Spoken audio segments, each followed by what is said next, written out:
प्रिय विद्यार्थियों, good morning. आज हम कक्षा 6 हिंदी नादान दोस्त भाग 2 के बारे में अध्ययन कर रहे हैं और आज का जो हमारी वर्कशीट है ये है नंबर 9। यहाँ पर विद्यार्थी अपना नाम लिखेंगे। यहाँ पर आप अपने कक्षा अध्यापक का नाम लिखेंगे।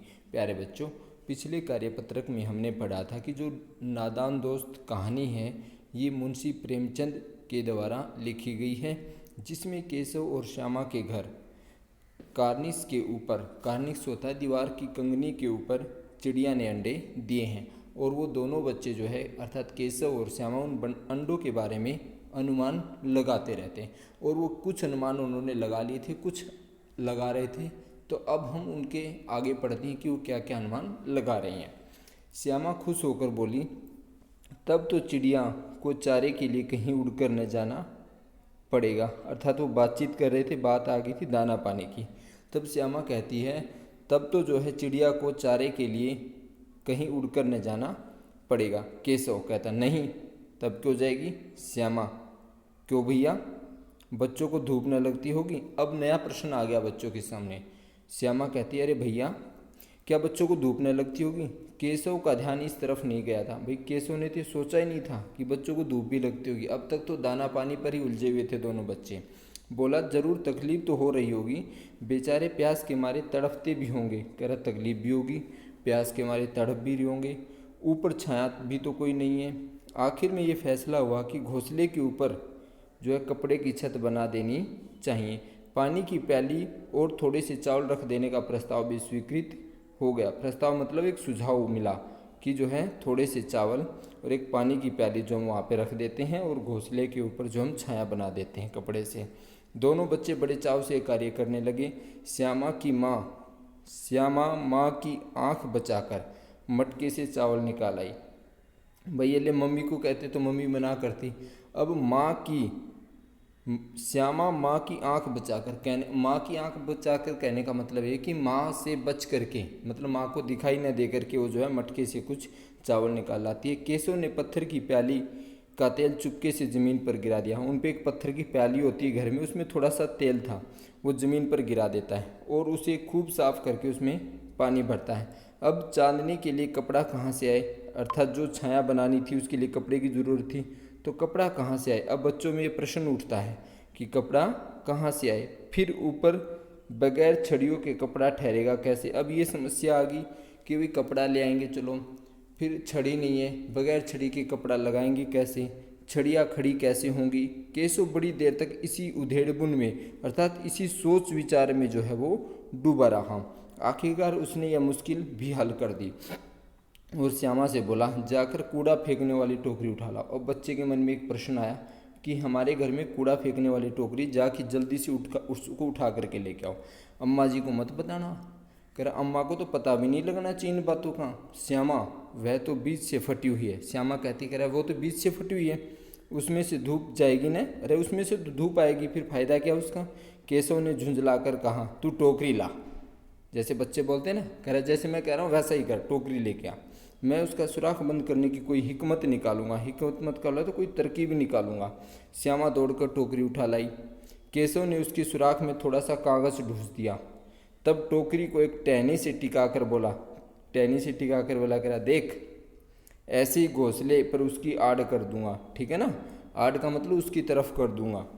कैसे धूप जाएगी? अब देखते हैं कि धूप कैसे जाएगी। श्यामा ने दिल में सोचा। श्यामा सोचती है भैया कितने चालाक, अर्थात मेरे भैया जो है बहुत चालाक हैं, ये श्यामा सोचती हैं। अब हम इनके कुछ शब्दार्थ हैं, जैसे तकलीफ। तो प्यारे बच्चों, तकलीफ का अर्थ होता है परेशानी। प्रस्ताव अर्थात सुझाव। स्वीकृत सहमत होना। उधेड़बुन सोच विचार। हिकमत होता है तरकीब। तो प्यारे बच्चों, अब हम इनके अभ्यास के प्रश्नों के बारे में जानते हैं। केशव का ध्यान किस तकलीफ की तरफ नहीं गया था? तो प्यारे बच्चों, जो केशव था उसका ध्यान जो है धूप की, बच्चों को धूप भी लगती होगी, इस ओर केशव का ध्यान नहीं गया था। बाकी तो सारी बातें उन्होंने सोच ली थी। अच्छा, प्रश्न नंबर 2, केशव और श्यामा ने अंडों को धूप से बचाने के लिए क्या क्या उपाय सोचे? तो जो केशव और श्यामा थे उन्होंने जो है अंडों को धूप से बचाने के लिए जो पहला उपाय सोचा था कि घोंसले के ऊपर कपड़े की छत बना देनी चाहिए। जो घोंसला है ना भाई, पहले तो छत बनाएंगे तभी तो कुछ होगा, धूप से बचेगी। कपड़ा कहाँ से आए, बगैर छड़ियों के कपड़ा कैसे ठहरेगा। और आखिर में जो फैसला हुआ वो ये हुआ कि कूड़े की टोकरी से अंडों को छाया के लिए छत बनाने की उन्होंने सोची कि जो कूड़े की टोकरी है उसमें उसको छेद को बंद करेंगे और फिर जो है अंडों के लिए उससे छाया करेंगे। प्रश्न नंबर 3, क्या तुम्हें भी किसी नई चीज़ या बात को लेकर कौतूहल महसूस हुआ। ऐसे किसी अनुभव को लिखिए जो तुम्हारे मन में हुआ। उस समय आपके मन में क्या सवाल उठे। जब मैं पहली बार चिड़ियाघर में गया, अर्थात ये जो है आप अपनी स्वेच्छा से भी लिख सकते हैं कि इसमें आपको अपना अनुभव लिखना है। तो मैं आपको एक दिशा निर्देश के तौर पर बता रहा हूँ। जब मैं पहली बार चिड़ियाघर में गया तो वहाँ मुझे बहुत ही अच्छा लगा। भाई अनेक प्रकार के पक्षी थे, जीव जंतु थे। वहाँ पर मैंने अनेक प्रकार के पक्षी जीव जंतु को देखा। तब मेरे मन में अनेक तरह के सवाल आए कि पक्षी रात दिन पिंजरे में कैसे रहते होंगे, उनका मन खुले आसमान में उड़ने के लिए भी करता होगा, उनको जो है मर्जी का दाना पानी या कैसे मिलता होगा।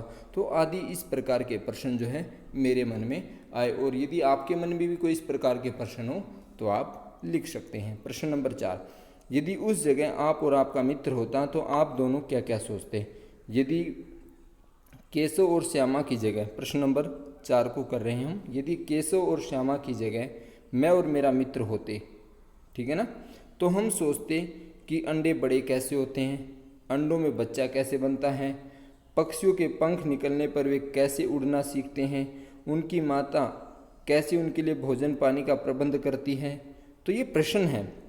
हम चिड़िया के अंडों को धूप से बचाने के लिए और हम क्या करते, तो हम जो है उपाय जो सोचते, भाई मान लो धूप लग रही है बच्चों को, तो हम ये उपाय सोचते कि धूप से बचाने के लिए उनके ऊपर घास फूस की छत बना देते। उन्होंने टोकरी की छत की सोची थी, हम घास फूस की सोचते।